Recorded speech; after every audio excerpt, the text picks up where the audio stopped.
I'm a turkey co. My beer king co. All right. Welcome, everybody, back to another edition of Chairgatin. I'm your host, Rattlesnake, coming at you live once again from Austin, Texas. Back again with the official co-host, Dakota. How was your vacation? Oh man, much needed. But Daddy's back, baby. I'm back. I'm ready. I'm refreshed. The beach was awesome. Charlotte, I didn't even get to talk about it, but I'm still recovering. You were at Charlotte. We'll talk about it. It was a little long, but I'm glad to be back with you, boy. I missed you. All right, let's get it.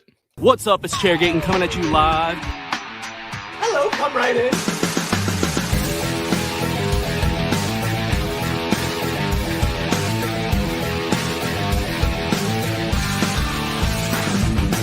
Rock flag and eagle.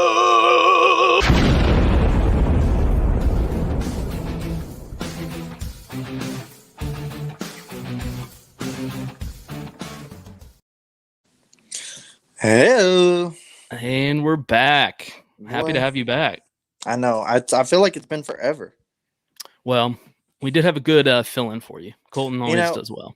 I watched it. Shout out Colton. I watched it on my way back from the beach, and I was like, that's what I said. I seen the dog and stuff, and that's what I was like, dude, you're killing me because you're just sitting there like, yeah, you know.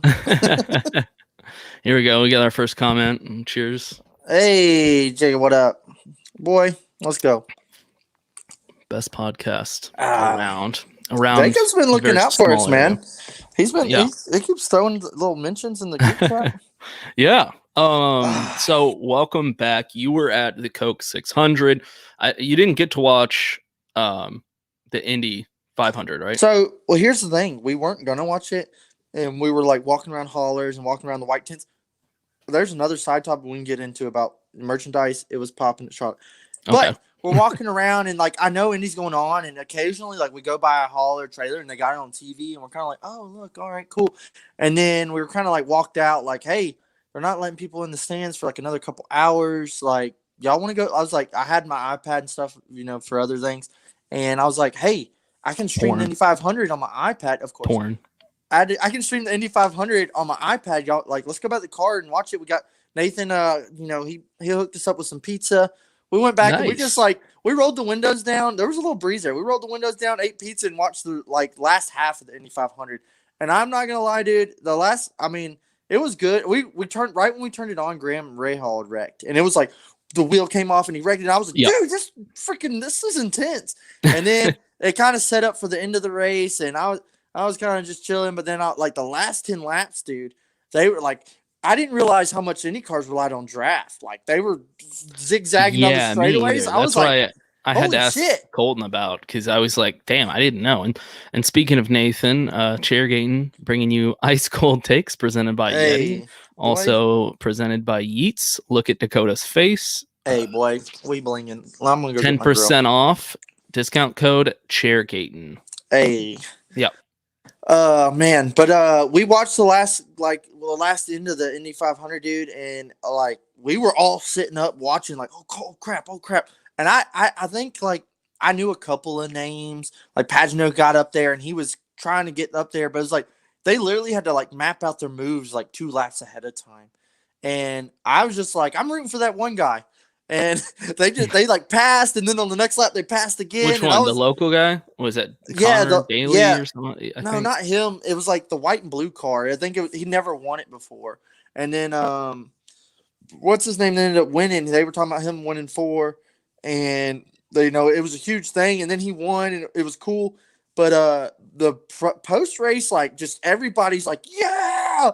That got me so pumped up, dude. I was hyped up. I was literally, I don't even know who he is, and I was like, yeah, he won it. And like, everybody on the fence and stuff, dude, it was awesome. I was hyped, and then I had to wait like 2 hours for the Coke 600, and I was like, okay, now buzz wore off. Yeah, so I don't want to, recap the races too much because we did that in the last episode, but you were at the Coke 600. Oh, yeah. What was your experience there? It was your first Coke 600. Dude, well, like I sent you my little list, and I saw you were, throwing it in there, but man, just again, like we talked about, there is nothing like being at the racetrack.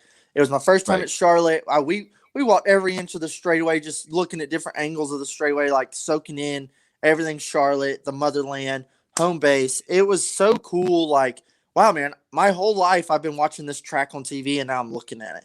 and that part was cool.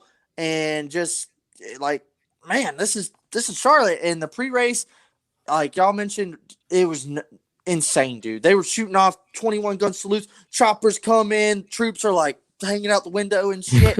And they land. They get off in Humvees with like, I'm a real American. And everybody's like, USA, USA. And it was like insane, dude. Like everybody's got goosebumps. Your chest is pounding. We see and then like after the helicopters land, you see the jets taking off to get ready for the flyover. And then they start the national anthem and you see them coming on the horizon. And everybody's just like, yeah. It was like, dude, it was like 4th of July. Like insane.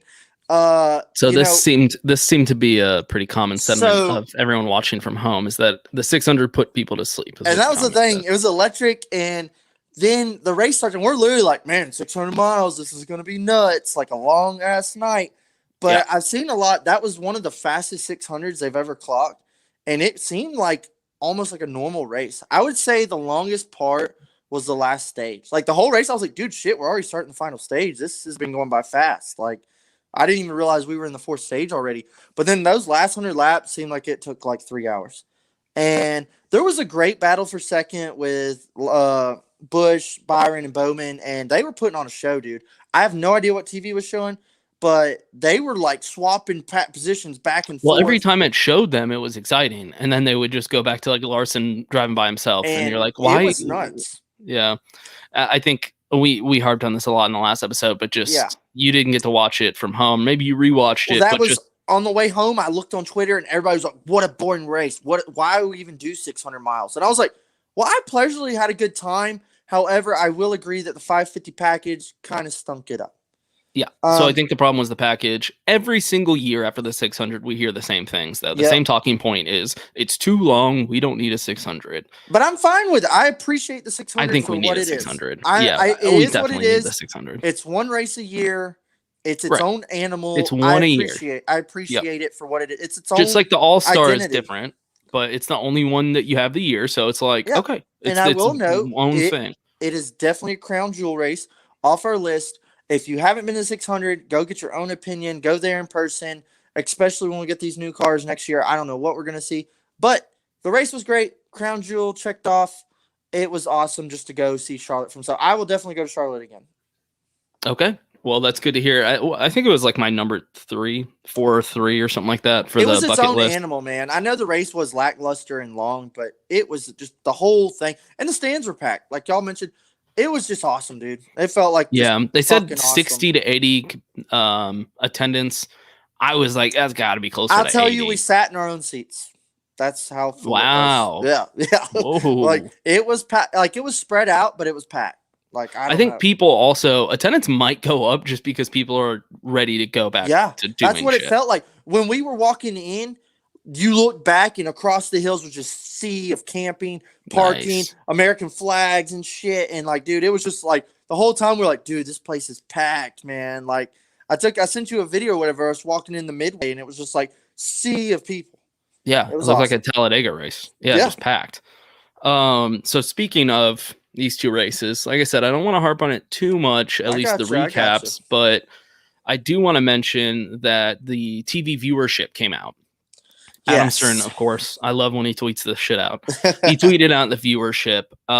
Looking at the Indy 500, it earned 5.5 million viewers with a what is that? What's the rating there? He doesn't say the rating, I guess. Okay, so anyway, 5.5 million viewers, which is up from last year. What that was like 3.5, and it's the highest they've had since 2016. The 100th running. Yeah, and it actually, I think it beat out the 2016 100th. So that was huge for IndyCar. Yeah. And then he tweeted out the Coke 600 viewership, which earned a little over 4 million, which was an increase from last year, which I found interesting. But one thing that I think me and you both found interesting was how close the Coke 600 was in viewership to the Indy 500, because the Indy 500, I know, is their crown jewel, right? It's not just their crown jewel, it is a crown jewel race, whereas the Coke 600 is considered a crown jewel within NASCAR, but not like within all of racing. But if it's a crown jewel race, maybe I'm just being like cynical here. Don't you think it should like, I don't know, get some more views? Is it? I'm not trying to sound negative, but for a crown jewel, I sent you in the text was like, I'm honestly surprised that Coke 600 was that close to the Indy 500. It's like, right? The Indy 500 is the Indy 500, man. That's our Daytona 500. Like, that's the epic. Like, that's the only Indy race I watch all year. And I was like, okay, 5 million, that's a lot, or 5.5. And then I was like, Coke 600, 4, whatever. I was like, okay. You know, I don't really know how Indy fans work. I don't know how their whole series work. I just know I watch the Indy 500 and try to pay attention. So I don't know what they get on a regular weekly basis. I think it's just abysmal, like not even close to that. Yeah. So it's like, huge epic numbers for them. Right. If you look at like percentage increase, I'm sure that's the biggest they like, ever have. But I was just really, my thought process here was no NASCAR race is considered a crown jewel within the racing world, not just the USA, but like the world. Like no one guys aren't like, I want to go in the Daytona 500. No one, Europeans, like no one considers any. It's like the only two I think in America that are considered crown jewel are the Indy 500 and the Rolex 24. I believe those are the only two like crown jewel races. When I was watching you and Colton's episode, and y'all were like, I mean, I guess the Southern 500 is crown jewel. I was about to come through the screen, about to get pissed at y'all. I said personally it is. Colton said no. I said I would consider that. Nathan here, he's got the Google pulled up, and he said they average about our fat guy 125,000. That's bad. That's like that's really bad. To go from average 125,000 to 5.5 million. Like, I don't know how they get the whole world is tuning into that race. They must literally get sponsorship for that series just for that one race, because as a person that sells sponsorships for racing, if I got those kind of numbers, I mean that's not good. Dude, dirt races get more than that. I feel like I don't have nothing against Indy racing. I just don't know anything about it. Like I watched the Indy 500, but like I have no idea what their next race is. I don't know where they're going. I don't know when they race. I don't know what days. No, me either. I could probably do my own research, but I'm more like, whatever. Indy cars, that's cool. So what I wanted to mention though is that this is a crown jewel race. NASCAR supposedly doesn't have a crown jewel race. What we would consider, I think, all NASCAR fans is like the Daytona 500 should be considered a crown jewel race for all racing. I think it's kind of BS that people say it's not. The world center of racing, world center of racing. Their biggest race is the Daytona 500. Right. And so I was just looking at, viewership from past Daytona 500s. This year was really low. I think it's probably because of the rain, I'm pretty sure. But last year, which was postponed to Monday, that had almost 7.5 million. The year before, 2019, had over 9 million. Over 9 million again, over 11, over 11. Obviously, it's been decreasing, but those numbers destroy the Indy 500, and this was the most they've had since their 100th, but they had even more this time. So I don't know what the last time they had that. So if that's like their biggest numbers they're ever putting up, I mean, why is this considered a crown jewel and not the Daytona 500? That's kind of my point. I don't know, man. Maybe it's because in the field we only have like Americans and a Spanish guy. Maybe because the Indy 500 is there's people from all over the world racing in it. I don't know if that's a thing. That's an influence. You got if there's some guy from your country in that race, you're probably going to pull from them. But if you're in Europe, and the Daytona 500's on, you probably don't give a shit. But it's not like NASCAR is preventing Europeans from racing in NASCAR. They could come over and race if they're good enough and they get sponsorship. So it's kind of like, that's on y'all. I think if you're good enough, NASCAR, I believe F1 pays the most at the top bracket. Like Lewis Hamilton makes the most money. But I think overall NASCAR pays more. Maybe I'm wrong. But either way, I would say it's comparable to F1. So I don't know if you're like a good driver in Europe. Why wouldn't you consider it? Maybe you just don't like stock car racing. That's fine. But I don't think that should keep out the Daytona 500 from being considered a crown jewel race, essentially. Yeah. And honestly, y'all harped on this on the last episode. I'd like to see like someone other than Fox host the damn Daytona 500. Would we get better views? Will we get more views? Will we get more people like, hey, you should tune in. This thing's really fun because they're telling me about what's going on. not joking. Right. Like, I don't know. Maybe the broadcast could be different. It was on NBC. The Indy 500 was on NBC. I don't know if Fox does more so numbers. Many factors. I don't know if Fox does more numbers than NBC. Maybe it does. I don't know the exact. But I think in terms of quality of broadcast, you're right. I think we'd probably see an upgrade. I mean, if I was going to bet blindly on that, I'm betting NBC's numbers are better.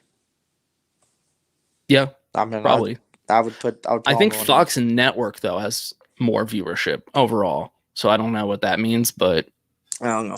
Those bastards.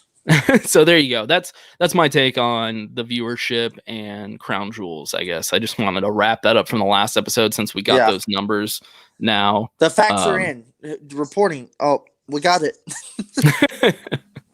Another topic that I want to discuss is SRX. Ooh, yeah. Was that Superstar Racing Experience? I hate when people use X for experience, by the way. It's like I hate using this fucking term on anything, but it's like a boomers thing.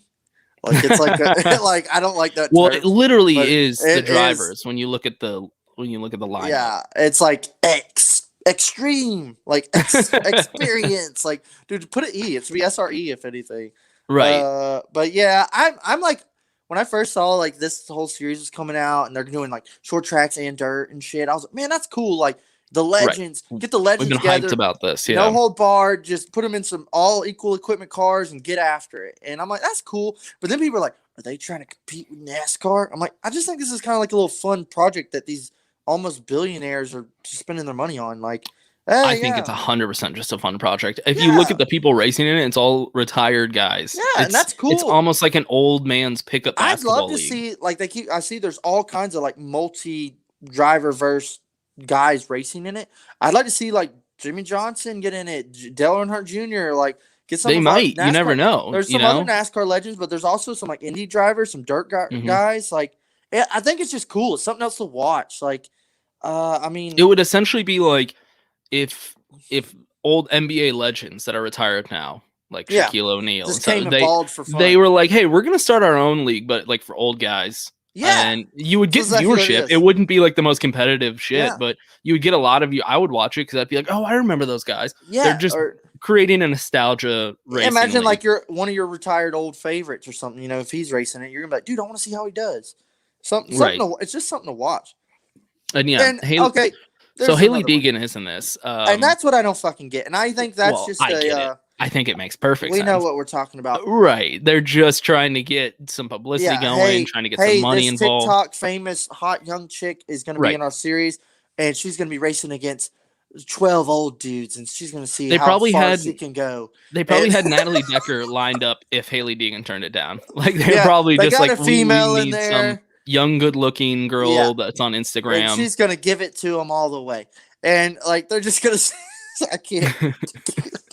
So Haley D's gonna. If anything, that's more practice for her, and good for her. More oval racing. I don't expect her to do really sling it to the lead, but hey, more publicity. If she's gonna be advertising, she's racing it. Her viewers are gonna be watching it. Yeah, it just depends. Like if she takes this super seriously and it's like I'm gonna use this as an opportunity to springboard further in my career, which is what she should do with it.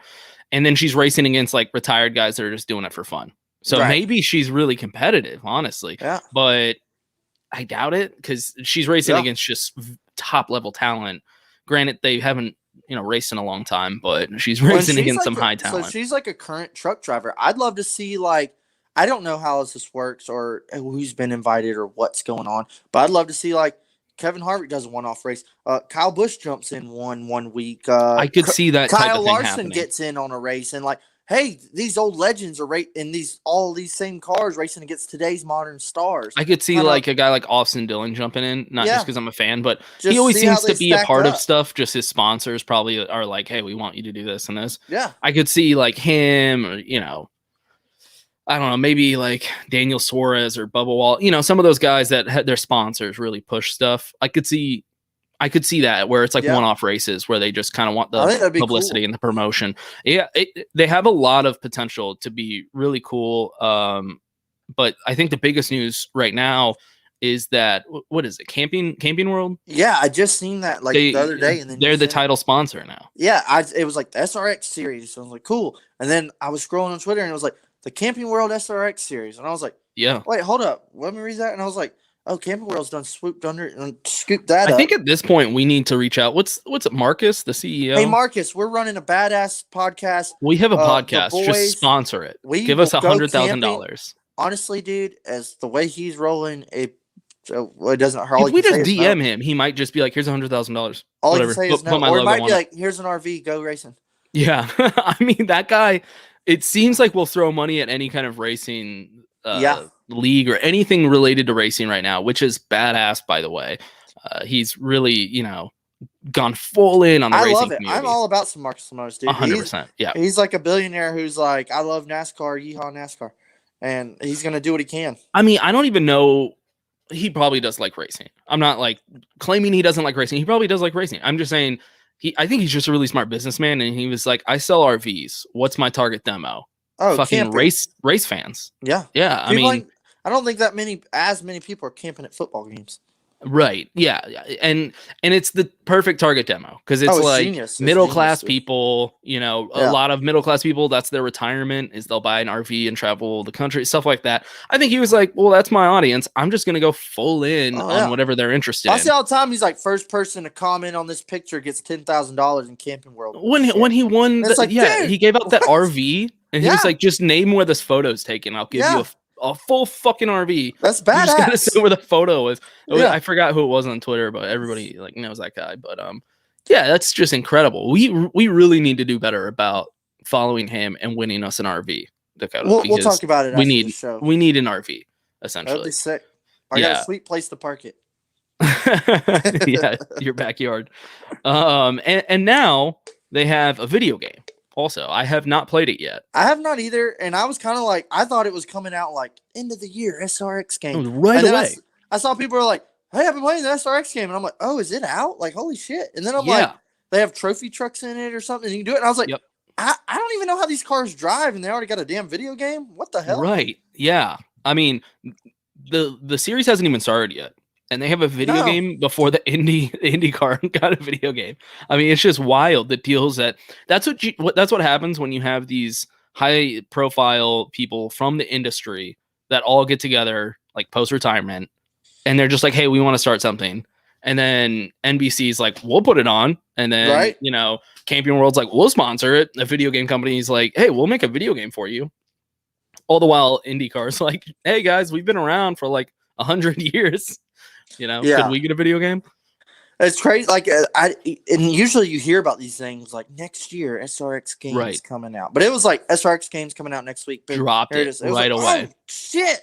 I've heard mostly good things. I've heard a few negative things. Mostly all been positive about the video game. I haven't tried it yet. It's only like $30, I think. So I'm like, that's actually reasonable for a game that's not top of the line. Because I think it's the same company that put out the past a couple of NASCAR heats. Was it like 3 or 4 or something? 2 or 3 NASCAR heat. So I was like, I don't know, that company is probably not going to do it very well. But I've heard mostly good things. Maybe it's just because it's $30, so you don't expect much. Yeah, I didn't even look at how much it was. I'm kind of like, I got it's either 30 or 40. I barely have time for NASCAR heat, so I'm like, do I need another racing game? I'm more like, if someone had it, I would play it at their house, but I'm probably not going to buy it. You know what I just started playing? Because I have like the PlayStation subscription that you can just download shit. That dumbass. It's an old game. No, I destroy anybody with that game. I played that years ago. Game looks so lame. Rocket League, yeah, it's badass. But anyway, it's a video game called The Crew. I think it's like from years ago. Does it sound familiar? But it was The Crew 2, and it has like a US map, and you can drive around the country and go to like cities and stuff. It's like open world. Yeah, and you can buy different types of cars. I just got an F1, and so I got a touring car. I took that on like an oval, and I was racing people. If we're talking videos, monster trucks. I miss the old Need for Speeds, like open world, where you can just like piss off the cops and like drift around and just. So I guess this is as good a time as any off season. I've been thinking about what we're gonna do to keep the podcast going. We'll probably limit it to 1 episode a week. because there's nothing to fucking talk about. But what I'm thinking is we'll turn it into a Mount Rushmore season of like 3 months, where each episode will have a different Mount Rushmore, and one of them is going to be into careers.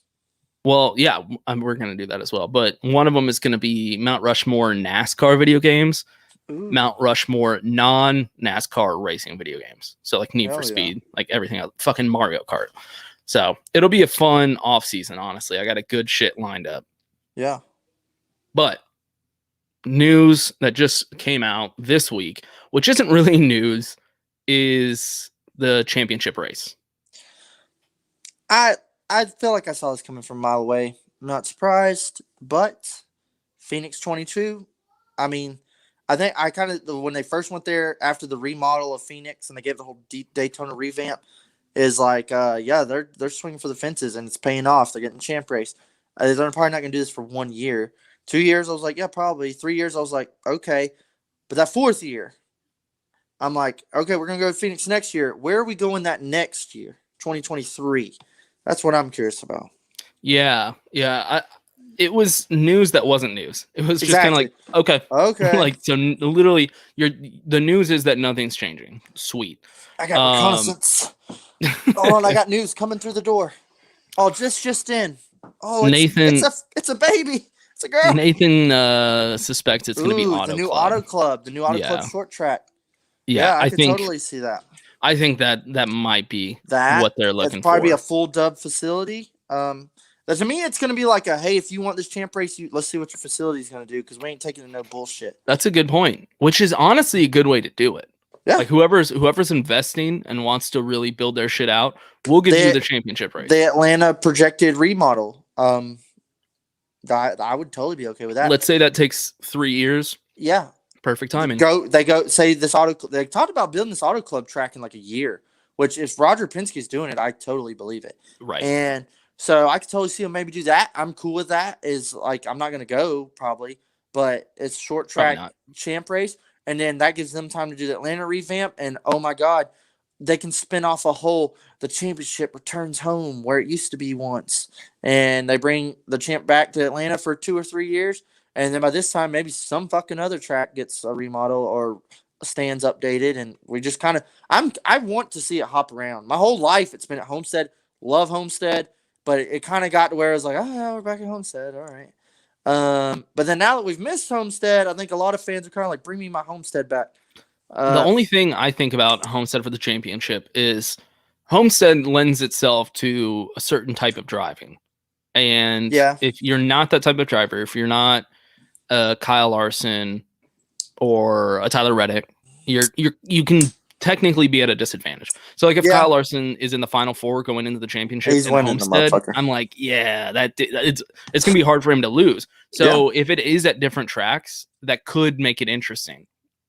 I mean, I don't think we should ever have it at a road course personally, but different tracks run differently. So, but I feel like that's how it is. Like, hey, well, some tracks fall in other drivers' strengths and some don't, and it's like, well, next year it might be at one of your tracks, buddy. Unless you're Martin Truex Jr., where you're just good at every track. And it's like, I feel like, hey, and it's like, well, should it change every year? I'm like, well, no, I'm okay with it being like a 2 to 3 years thing. Yeah, I was just gonna say 2 actually would be kind of nice. I'm cool. Like, say this guy blows up this year and like he made the Final Four and man, damn it, he was gonna win. And then it's like, well, next year he could get a redo or something if he makes. I don't know. Who knows what the point system's gonna be like down the road. Yeah. But I think with Phoenix they were really hoping for like it races like a short track, but it really doesn't with this pack. Even though the 750 package is giving us a little better show, I think they're wanting a side by side Martinsville-esque finish. Like they want the bumping and banging for the champ. 100%. Yeah. Which is cool. I mean, I just don't want them to like manipulate it that much. If it comes organically, that's fucking awesome. But when they try to manipulate it, it's kind of like, how many years did we see that? Homestead was awesome racing, and sometimes they were boring races. But it's like at Homestead, we never saw like a side by side crazy ass finish. I mean, we had some races for the win, but not the championships back in the day. But it's like usually it was just kind of like he's gonna win it with 10 to go. Like that guy's gonna win it. Oh my god. but we never had no crazy ass finish. But I think with Phoenix, they're almost trying to manipulate it and like, come on, let's get the truck race series last year with the late race restarts. Xfinity with the late race. I know some of those were real cautions and some were iffy, but it's like, come on, green white checker for the championship. I'm okay with it, but I'm also like NASCAR, like pump the brakes here. So let's take Auto Club off the table because we it don't know exist yet. Right. So let's take it off the table. What's one track maybe that you just think would be interesting? Yeah, it'd be interesting. Could be bad, could be good, but it'd be interesting. Bristol. My concern with Bristol is that's pure short track racing. Oh yeah, that's kind of I want it. I mean, it would be brutal. It would be awesome. Let them fight. Like, bring it on. I was thinking, and this could be a terrible idea, Darlington. Ooh, I think it would be awesome. Racing would be really good, but the facility is not set up for. The facility is not a part, but you can't. Right. You got to leave Darlington as it is. You like that's another thing. It's like she's our if you have lady in black. Darlington races, let's just give it the throwback Southern 500. Let's go back to that on Labor Day weekend. And then if you had a championship race, that would be your second. I think that could be fun. I doubt they ever do it because facility-wise. Yeah. I'm saying I like how old school Darlington feels. And they're not going to. Yeah, I don't want to change even the stands and everything that the whole place feels like you're go back in 20 years ago. I don't want them to change that. They could like put new stands in if it's breaking, but like I want it to stay the same, look the same. They're not going to bring in all these sponsors and all. That's another thing. It's like a huge show. I feel the championship race is like a huge show. And Darlington's out in the middle of nowhere. It's in a small town. There's no track. I could see them doing Vegas. Honestly, could see them doing Vegas. Vegas is the most likely, I think. With Nash, I'd not say. I don't know. It's hard to say. It's hard to even talk about the fairgrounds. I know we said existing tracks, but it's like I feel like Nashville is like the new NASCAR's pumping everything they have into Nashville. They are pushing Nashville hard. They're pushing Nashville. And why not have the champ race where the banquet's going to be? Like where the awards is going to be. So I want to see it at Darlington, even though it will never happen. You want to see it at Bristol. Yeah. Probably never happened, more likely than Darlington. Most likely, though, it sounds like we're thinking new Auto Club, Vegas. What else? What else we say? I threw out a Nashville, but Nashville, that's right. You want to hear me shooting? Hypothetically, if you want to hear me shooting off the top rope? Start the season in Daytona, end the season in Daytona. I like this also, Nathan. Kansas. I actually think Kansas would be a great one. Kansas would be good one, but I just don't see them doing it. The facilities are great. It's in the middle of the country, so people can drive from all over. The facilities are. Did you hear my bombshell? I just dropped the bomb. And I said, in that motherfucker. Sorry, I was pulling that up when you said it, and I was like, shit. Okay. In that motherfucker at Daytona. That sounds wild. Brilliant. That's brilliant. Wild. I don't know why we don't do that, actually. I'm okay with it. If you're like, you can't choose the championship off a plate race.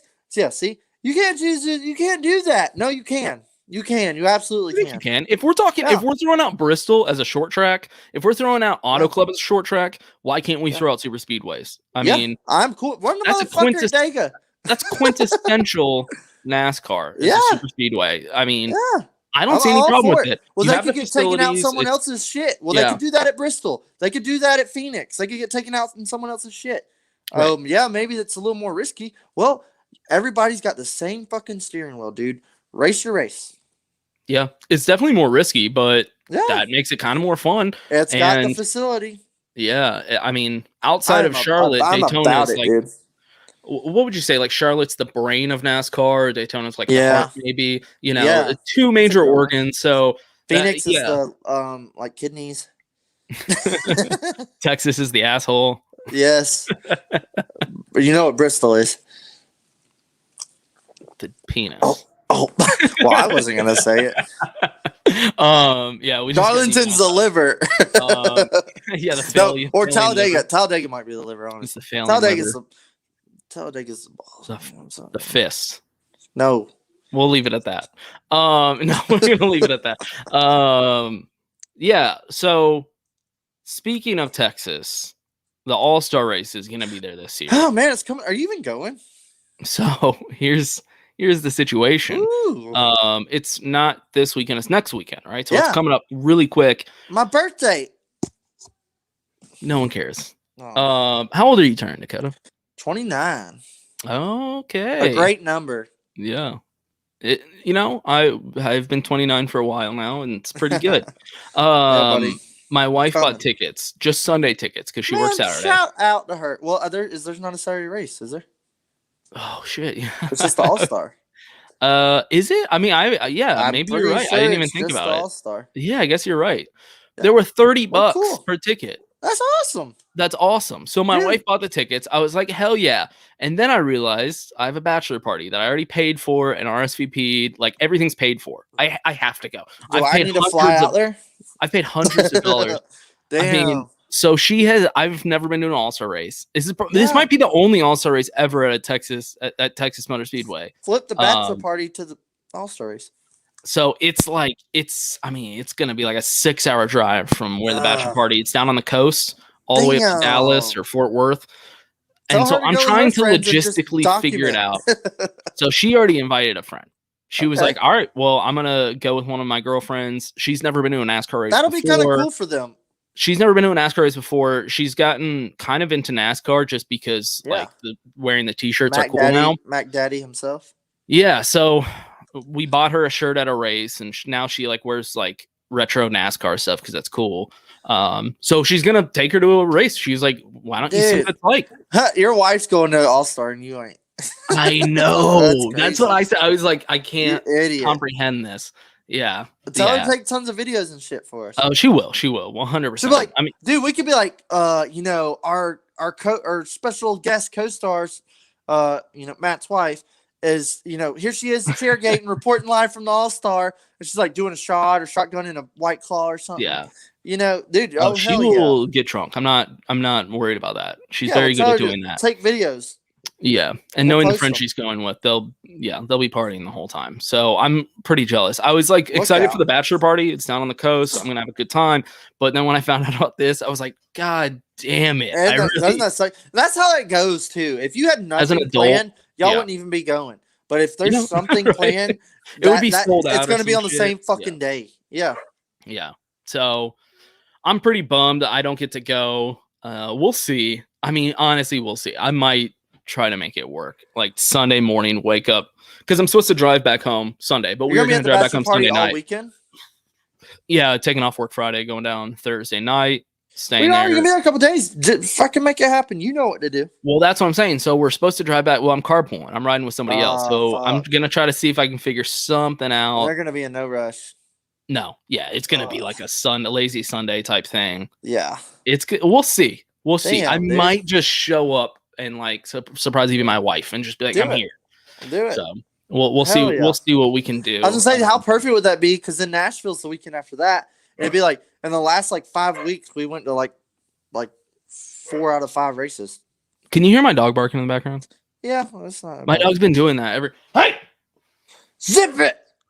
Quiet. That's what I gotta do. It doesn't work, by the way. He started barking more. So anyway. Another thing that I've seen a lot of on Twitter this week, and I have no idea why, is people talking about the merchandise tents versus the haulers. I know it got a big hit. What was that about? Yeah, it's just everybody kind of started tweeting about it. Like somebody, I forgot, tweeted about it and was like, "Remember these things?" And then Eric Estep was like, "Man, these were great," and it just kind of blew up. Well, I mean, if Eric's commenting, you know it is. Right. So I was like, is something happening? Are they bringing back the merch tents? No, I don't think so. It just randomly was like this organic social media thing. Do you remember these? So, I mean, being the veteran I am, back in the day, dude, you couldn't beat the fucking haulers. Every driver had a hauler. There was every driver had a hauler. That was the difference. And it was fucking awesome. Well, then I think it was almost around COT era. It was like 08, 09, 10, went around there. They kind of did away with the haulers because I think it was a whole fucking thing to drive this hauler across the country. Right. It was like you could probably drive a couple of tractor trailers full of everybody's shit. Right. I don't know, but Fanatics came along. It was Fanatics, yeah. As a company, and they had this big circus tent. Maybe you young kids, I don't know who the hell's watching. You young kids probably don't remember this, but our old school guys, last dozen years, they had this big circus tent. They had little stalls, and every driver 10 years had ago, this stall. was a thing. Yeah, and the bigger drivers had double stalls, and they had blankets, hats, keychains, fucking mouse pads, shirts, for every driver. every driver had like all kinds of shit. Right. And you even had the all this smallest stuff. driver would have Yeah. a And it wasn't like something. they had like people in the area like working if you needed something, but you pretty much could like pick up the shirt and look like, does this fit me or how's this hat look? Like it was like going through the mall of NASCAR merch, and it was super cool. They had a little legends section and stuff, but like that, I think they had that for like 3 or 4 or 5 years, and it was cool. But the only thing that it did was make me miss the haulers, which like we would go and be like, man, this is so cool. But I'm like, man, you remember when they had haulers? Right. The haulers were badass. I mean, I don't know why they brought back the haulers and went away with the 10. I don't know if it was just because fans were like, we want haulers again. We missed the haulers. Well, there for a while, I know they did like they had a couple haulers and they had a couple little Fanatics tents. And it was kind of like that. And yeah, like, what's that's the true. Point? That's true. It was just weird because it would be like next to the like, what was it? The R something electronics, the scanners that you ran. Yeah. And then like some random sponsors, but then a random like team hauler in the middle. And you're like, what the fuck is this? It was just like weird. Yeah. So they, went back to the haulers. The problem was when they went back to the haulers, not every driver had haulers anymore. They did team haulers. Unless you're like Chase Elliott or Kyle Busch, you might get your own, but even that's like a stretch. Yeah. I mean, the RCR hauler now is just teamed up with Chevy, so half of the merch is Chevy, just, and then it's like Boomer Chevy stuff, where it's like Ford, fuck that. Chevy. Yeah, it's like just like dumb Chevy stuff that I'm not gonna wear because I'm not in my 50s, and then about half of it, which is where I got this hat, is like some Austin Dillon stuff, and then like maybe 3 Tyler Reddick. There's like one Reddick shirt. It's terrible. And that's this year, or crammed maybe up in the corner. Year. Crammed up in the corner, or it's like the other Chevy. I think there's another. It's just like there's one Kurt Busch shirt, a Ross Chastain hat, and JTG shit. Like an Eric Jones shirt. Eric Jones is in there. Yeah. Did y'all want any of this crap? Honestly, it feels like a discount bargin section. Yeah. For just like the random people. But then you go to Kyle Busch and Chase Elliott, and they have like 500 shirts. Yeah, if you wait 30 minutes in their lines, then they have a whole hauler.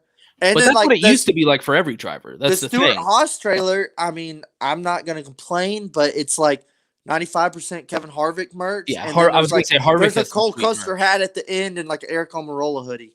And that's kind of how that one is. Penske has some cool merch, like with Blaney. Blaney weirdly has really cool merch. I don't know why. Penske kind of separates it pretty evenly, I like. Yeah. And like each driver kind of has their own little fourth. And they actually have some sick merch. So I was looking at it last week and they had a cool Blaney hat.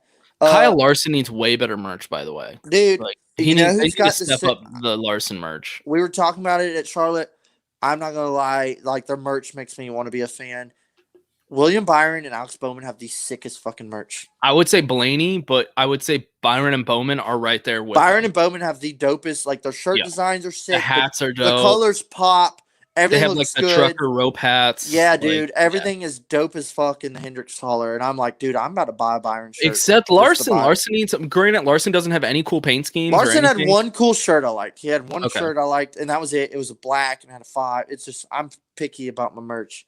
So here's my thing: is Nathan appears to agree with me. We'll throw this out. Nathan's a New Age fan. He doesn't remember the early days. Oh, really? Okay. Yes, Nathan's a New Age fan. That's weird. I feel like he knows a weird amount about Nathan's a middle age. He's there. He remembers a little bit. Okay, so old buckwheat. I will agree. I will say tents over haulers, just with what we have today. I'm not talking about the shit in the early 2000s where everybody had their own hauler and it was like a lot of fun. The good old days. The good old days. That's gone. Let's be real. Let's just look at like viewership and attendance. That's gone. Maybe someday we'll get back there. Of silence. Yeah. You know what? I'll take a cheers. We'll drink. Cheers to the good old days. Mm-hmm. So anyway, in terms of what we have now with these haulers that are just full team haulers, if you're a Chevy fan other than Hendrick, like go fuck yourself. Terrible merch. Those tents were better than what we have today, in my opinion, because every driver at least had a good section of merch. Like, as an Austin Dillon fan, he's always had decent stuff, but never much. But I just remember going into those tents when they first started them. Well, I guess Austin Dillon came around right after that. Either way, he had like a full ass section. And I was like, whoa, You know, this young guy in the 3, he's got all this awesome stuff. Because usually when you see 3 merch, it's always, you know, old Dale Earnhardt stuff. So as a fan, I was really excited. I can't imagine fans of even smaller drivers that they're finally like, yes, my driver finally has merch that I can buy. And like you said, you could like try it on, or at least hold it up, try the hats on, you know, lanyards, everything. That was one thing I remember. I want to say these days were like when Daniel Suarez first came to the 19, because I remember like Daniel Suarez had his own fucking huge section, and it was like everything, like anything you wanted with the 19 on it in the era days, like you had it, and like each little driver had their own section, like fucking nobodies. They like the little guys, they had their own little section, and you could get shirts, hats, and all kinds of shit, and it was like they made more merch. Fanatics was coming in balls deep, like they just made more merch for it, and it was they made merch for everything. It was cool, and I guess it was more appealing for like an actual fan. But then like I seen you said it earlier, it's like the nostalgia of the haulers was kind of like that's old school.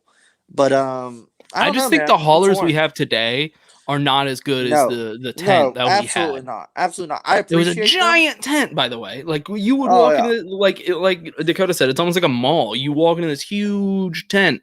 It's just filled with people. Almost too is like contrary to what I was saying, is like you got to haul 18 wheelers across the country to all these damn races.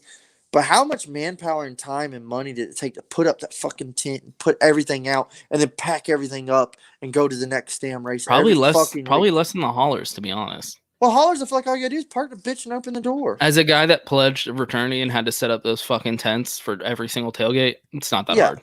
Well, okay. It's not potato. You have a team and y'all just get it together real quick. But as an OG fan and all my real True Blood fans, Nathan will agree, if very select races, not at every race, but the real good races, the ones you want to be at. If you go to the private vendors in the White Tent Castle Society, is where you're gonna find your real fucking merch. That's the best merch. Shout out to those guys, because Charlotte had it popping with the white tents, dude. You see, they had double. You remember Talladega? You see these two posters, this poster, that Jeff Gordon thing, all come from those vendors, tents. Literally, that's where I buy all my shit. So you remember Talladega they had their usual like good white tent city. Like Charlotte had double that. Like Charlotte, we spent probably 3 or 4 hours walking around white tents. Like, dude, this is awesome. Like, usually there's 1 or 2 that have really good diecast selection. There was probably 6 or 7. Like, I was like, hold on, we gotta go back to that one and look at these. Yeah, like, we walked around a bunch looking at white tents. Well, and that's, I think, maybe where the tent thing kind of came from, is they were like, fans love this shit that we have no ownership over. Right? Yeah. They're like, so how do we control that? Yeah. And I think we made a white probably took too. From that a little bit. Yeah, they were like, oh, we're not just selling shirts and hats now. We're selling lanyards. We're selling blankets. We're selling fucking kids onesies. Like, they sold everything there. Yeah. Granted, it's all brand new merch. Kind of, they all kind of look similar. You know, it's Fanatics. It's like, that's the shit they print. But I just felt like it was kind of a hybrid where they were like, we have a tent and you can walk through the tent and pick out what you want and physically like hold it and take it up to the counter. Yeah, that was one part I liked. I remember the playoffs. That's where I got the Austin Dillon playoff hat. Shit, that would have been like 2016, and then you'd walk to check 2015. Out. You'd walk to check out, and you'd be in a little line. And they'd have little bowls of like koozies and 164s. Yeah, exactly. Like, I remember it was that Dega one year. They had Earnhardt koozies, and I was like, "Why didn't I see this?" I was like, $5. Oh, give me the Earnhardt koozie. I got a throwback like Rusty Wallace shirt at one of those tents. Hell yeah, yeah. They had the little Legends section that was sick. Yeah, and like I said, when the playoffs were going on, they sold specific playoff merch for your driver if he was in the playoffs. You know, it was like the Monster Energy 2015 NASCAR playoffs, and then it would have like the 3 on it, or the hat I have has Dow on it. But if you were a Kevin Harvick fan, it would good have old like, Dow. So I loved that shit. I was like, man, I love that Fanatics is like fully invested and like coming out with new merch for different races. Maybe COVID put a damper on things too, but like Fanatics still has tons of shit online. They do. Nathan's constantly like sending me shit where I'm like, dude, I haven't even seen that. I know. They really have good shit. They always have good merch and they have crazy good discount. Like they'll be like, today free shipping, bitch. Yeah, you go on their sales section. They always have cool shit. Popping. Yeah. So I feel like maybe they got to where like, hey, we don't have to like go to do all this shit and sell stuff. Well, I'm sure sell it online. Well, I'm sure they're incentivized by NASCAR to do that if they do it. Like I'm sure NASCAR's there's a deal somewhere where NASCAR wants them there. I just think with the haulers we have right now, honestly, maybe we could work out a deal where we keep the haulers we have now and the tent. Well, I think also, I think we're having about when everything's just about fully fucking normal. But once everything's like full regalia, we're gonna have a huge resurgence of fans wanting to be at events. Big time.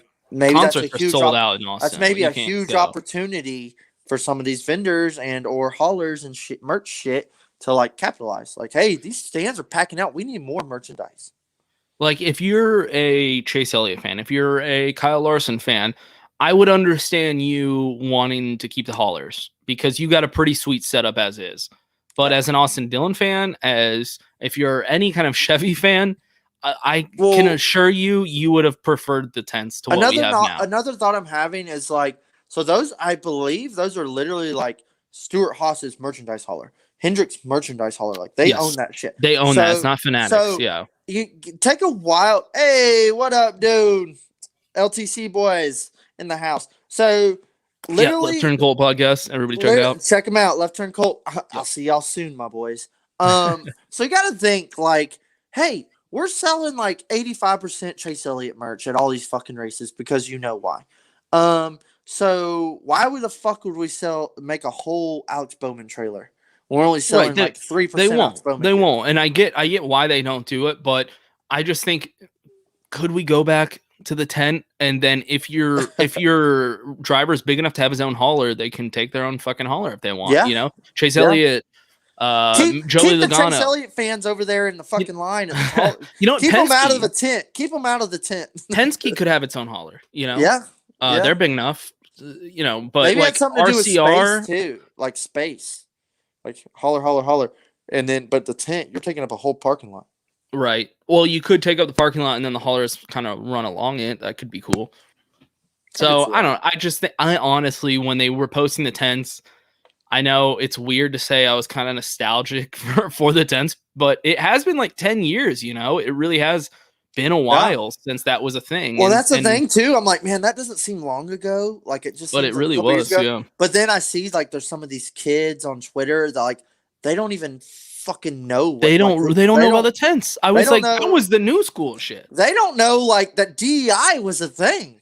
Like, it's it's insane. That was like our generation's thing was the tent. And then the old guys were like, you fucking kids are bringing tents in. Let's go back to the haulers. And now it's like reversed to where I'm like, you don't remember the tents?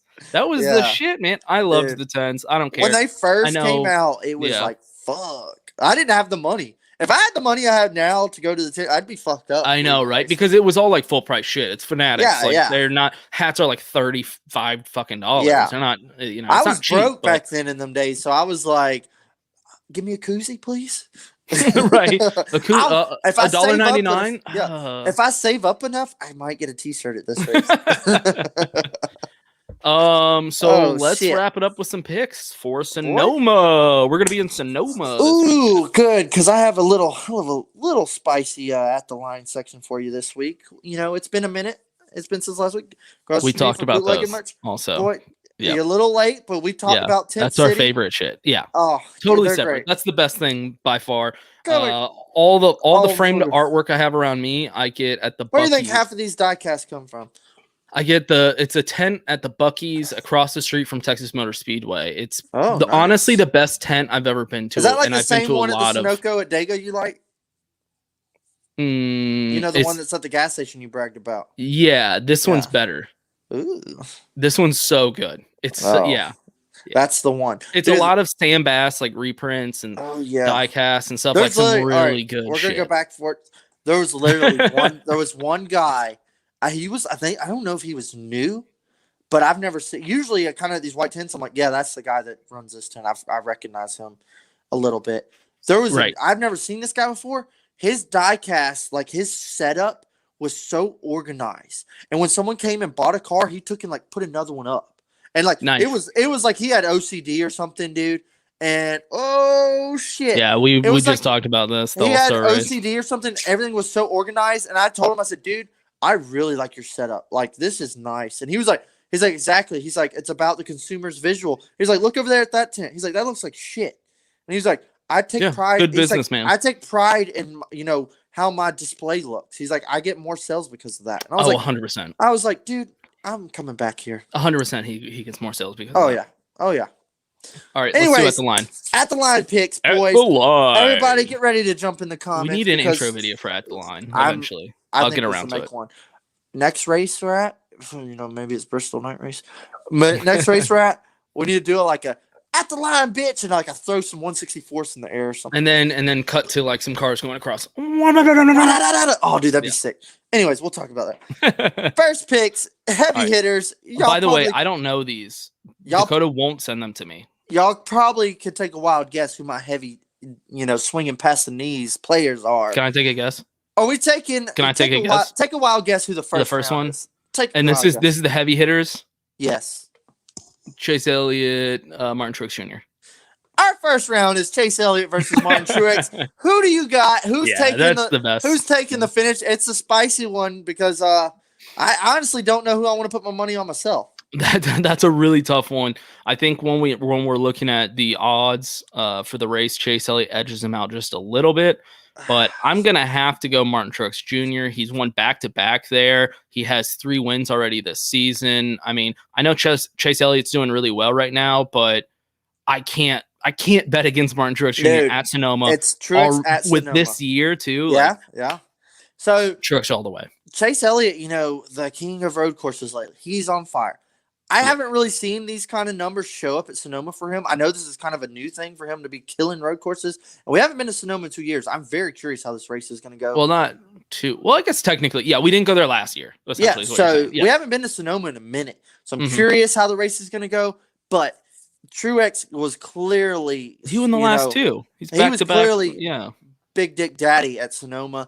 Yeah, I'm putting my money on Truex to take the dub over Chase Elliott on Sunday because those are the 2 heavy hitters. I think this is one of his more favorite road courses. I will say it could go either way. I'm not like doubting Chase, but when I have to pick between the 2, I think favorites for this weekend, I'm gonna edge a little bit towards Martin Truex Jr. All right, Hendrick has just been killing it though, so it's hard. It's hard to bet against. So round 2, a couple little road course winners here in the last couple of years. Figured I'd pit the 2 together. Okay. Seabell or Ryan Blaney? Little road course young guys. Yeah. I'm going to go Ryan Blaney. I think I'm going to take experience over Seabell as well. Yeah, I'm going to Ryan Blaney. He has done well at Sonoma. He's on a really good team. He's got good equipment. He could sneak a win in, honestly, at this one. Like, I think he's actually pretty good at Sonoma. Yeah. He's good at road courses. They're so busy talking about Chase Elliott and Kyle Larson that they don't talk about. He's kind of like a road course sleeper. And I mean, what was his best finish here? What did he get? Like, I have no idea. It was a top 5. I'm pretty sure. Yeah, he's good. He's good. I'm pretty sure he's got a top 5 here. I just, like I said, outside of like 5 drivers that when it comes to road courses, I'm kind of just like blanking for whatever reason. Yeah. I don't. Well, you got guys that get some like one-off good finishes, and you got some guys that are consistently and up front. I wish Nathan was helping me out here. Like, what was his best finish? I think it was like 2 years ago.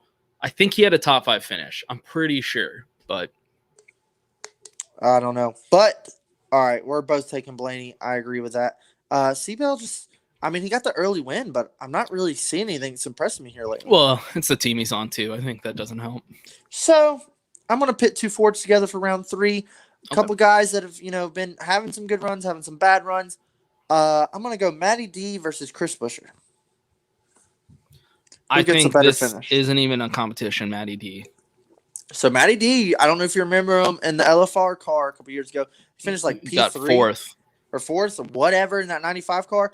And like, oh shit, man. That's why I'm picking him. He can wing That's it. Literally I only picked Chris Buescher to go against him because Chris Buescher has been very impressive lately. He's been showing speed. No, he has. I'm not trying to hate on Chris, but yeah. I've become a huge fan.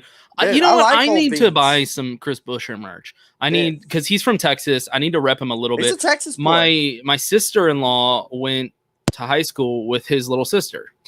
Oh shit. Yeah. Yeah. So she was like friends. She went to their house and shit. And she was like, "Oh, is he like famous now?" I was like, "Yeah.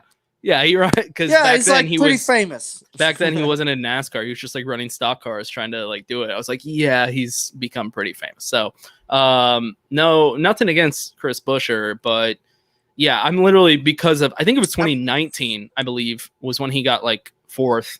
Yeah, in the 95. I totally feel like Matty D could totally plug in a third place finish, or he'll finish P17. Yeah, but on top of that, he's done really well this season. Yeah, I mean, he's done better this season than season. He did in 19 when he got Yeah. fourth. So he's you're got right. The He hot could rod fuck up, and he but can drive here. So I'm going to put my money on Matty D as well. We might agree all the way across the board. Round 4, I'm going to pick some bad boys. These guys are both good here. One guy's super hot this season. One guy's got some wins here at this track. It's going to be Kevin Harvick versus Kyle Busch. Oh, okay. I thought you were going. Kevin Harvick didn't make the list this week. I'm going to go Kyle Busch. I'm going to go experience over the hotness. Nothing against Kyle Larson. I think he could tear it up here. He's been tearing it up everywhere else, and he's in the best equipment of his life. Right. But Kyle Busch has also been on a tear. Hot right now. Kyle Busch, ever since he got that win, he's been on a tear ever since then, and he's just been up front. This is a race that he could walk away with a victory at. I mean, he will definitely be top 5. Right. And then Larson, I feel like could check out and lead a bunch of laps and fade, or he could miss the setup completely and be P10. I don't know. Right. So I'm going to go experience here. Consistency, Kyle Busch. Previous winner at the track, I will take Kyle Busch. Sonoma. All right. Well, here's another one that leads in very contrary to our last picks. Hendricks versus the field. Are you serious? Yeah. Hendricks is on fire, dude. Hendricks is on fire. They've won the last 3 races. Dude, so are you saying literally because this isn't a Hendricks line's not for a win? I said, will a Hendricks driver win or will someone else win? Someone else. Okay. Someone else. And I will bring that up in my lock of the week here in a second. Okay, because I was literally like, well, I think Kyle Larson could win or another one. Well, Chase, I'm so like I don't have my money on Chase Elliott this weekend. I feel he could totally go out there and dominate, but he's a road course king. But I've never seen him do anything at Sonoma. So right, which is I agree. I was kind of like when I saw he was the favorite for Sonoma, I was like, I mean, I get it, but yeah, it is interesting. I'm not sold on him. I don't know. I just got a feeling. Maybe he wins. I don't know. He probably will. All right, Vegas always wins. Yes. All right. Okay. Did we agree on everything? I think so. God damn. That's the first. That's the first. Never happened. Mark that down, y'all. Yeah, I don't like this. All right. So we'll go to our race picks, lock of the weeks, and our wild picks. You want to start off? You want me to start off? Oh man. How about I do a lock of the week? You do lock of the week. All right. And then wild card. We'll mix it up a little bit. Let it ride. Okay. So, let me pull it up. I had it written down. Oh yeah, my lock of the week: Martin Truex Jr. You son of a goddamn bitch. Martin Truex Jr. He is plus 500, so he's the second favorite closely behind Chase Elliott.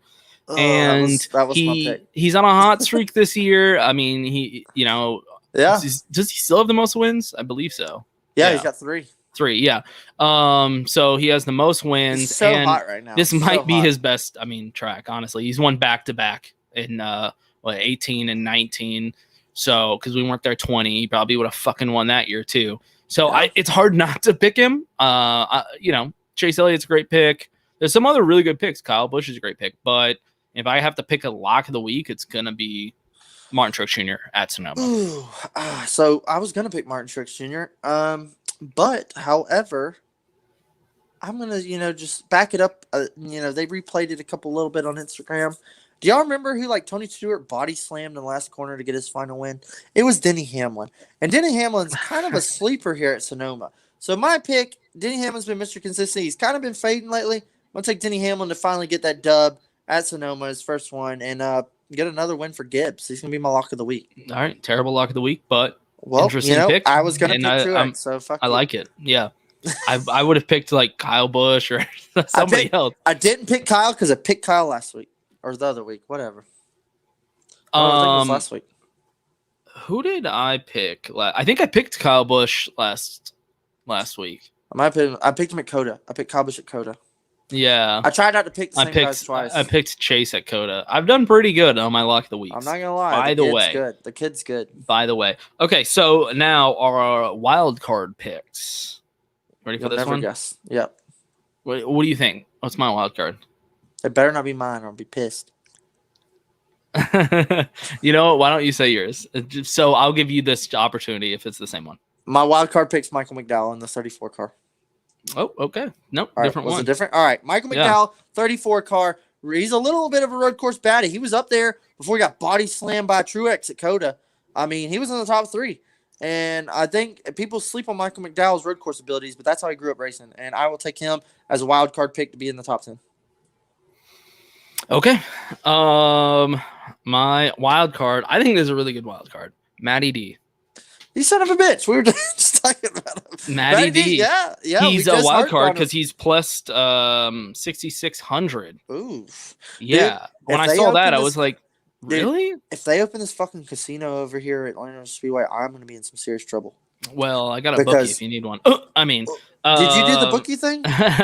Chase is always harping on me like, "Hey, if you want a bookie, I got you." I'm like, I honestly want to walk into a casino and lay cash down. Like that's what I want to do. I don't want to do it. So yeah, I mean, Matty D's having his best season of his career. I would assume. I haven't necessarily looked at the stats hard, but I think it's probably the best season of his career in Cup Series. Sure. Yeah, he got a top 5 here. I'm pretty sure it was P4 in 2019. So very recently, in way worse equipment, in a year that he wasn't doing as well. So yeah, I'm surprised that he is plus 6,600. Right. I'm probably going to be putting a little bit of money there. Just that's it. Yeah, Matty D. So I got Martin Truex Jr. as my lock, and Matty D is my wild card. You have Denny Hamlin and Michael McDowell. Okay, we'll could see. Bite me in the ass. I think it will. We won't remember either way. Boom, baby. Speaking of not remembering, another episode. Just as a reminder, this episode was brought to you by Yeti Coolers. If you're going to buy anything Yeti, use our link. It's in the description below. You don't have to just buy a fucking $300 cooler and get it sent to your house. That's fine. But just buy like the cups and shit, because whenever you buy something, we get paid, and we like to get paid. We don't get paid very often, but we do like it when it happens. Oh, yeah. Also brought to you by Yeats sunglasses. Look at Dakota's face. Dakota, do a little close-up of your face. Boy, these things... Those are pretty white teeth. I got to be honest. Oh, no, that's just the camera doing work. I was going to say, those are looking good. I'm going to do an episode with my grill in. So yeah, these bad boys, I've been turning heads, breaking necks. I mean, I'm hitting them with a bat left and right. I mean, if you want to look cool in front of your friends or your boss, get your pair of these bad boys and that's money, dude. They're pretty dope. And I don't know how Yeats would feel about like me saying this, but I just like to be as honest as possible on the episode. They remind me of the Pit Vipers, but cheap. Yeah, I think they're not cheaper, but more affordable. Yeah, they're not cheaper because they're actually good sunglasses, but they're weirdly affordable. I cut grass in these bad boys today. Yeah. Oh, and on top of that, they're already really affordable. But on top of that, you get 10% off with our discount code Chairgatin. It's spelled like it sounds if your redneck uncle is right up there at the top of the screen.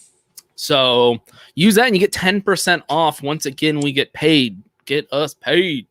So everybody look like Dakota. Also, if you notice a shirt, you can go to our TeePublic store and buy that shirt that I designed myself. Boy, you're welcome. Or you could buy shit. You could buy that shirt.